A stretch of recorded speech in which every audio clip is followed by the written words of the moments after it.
Hello అండి, this is Shilpa. Welcome to my channel Shilpa lucky world. ఈరోజు నేను పన్నీర్ పరాటా చేస్తున్నాను అనమాట. ఫస్ట్ టైం ట్రై చేస్తున్నాను, అది కూడా యూట్యూబ్లో చూసి.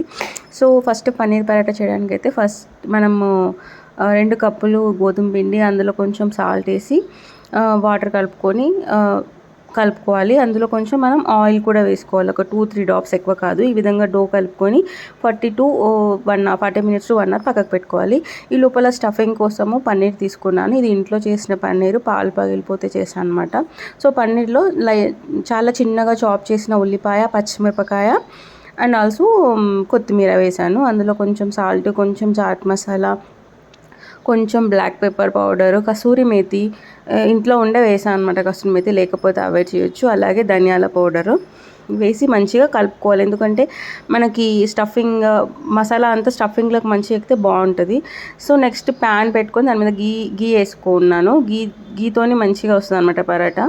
సో చపాతీ పిండిలో స్టఫింగ్ మధ్యలో పెట్టి దాన్ని ఒక రౌండ్ లాగా చేసుకొని ఫస్ట్ హ్యాండ్తో ఇట్లా ప్రెస్ చేసుకోవాలి. మనకి ఎంత షేప్ రాగలిగితే అంత షేపు.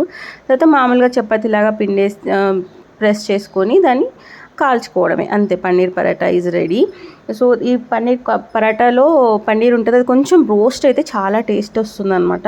ఇంకా సో నెక్స్ట్ పన్నీర్ పరాటా కోసం దాంట్లో చిల్లీ పౌడర్ వేసి నా కోసం చేసుకున్నాను అనమాట ఈ పరాటా. అదైతే మా బాబు కోసం చేశాను, చిల్లీ అంత తినడు కాబట్టి. సో టేస్ట్ అయితే చాలా బాగా వచ్చింది, ఎందుకంటే పన్నీర్ మంచిగా రోస్ట్ అయిందనమాట వీటికి. Try it for your self.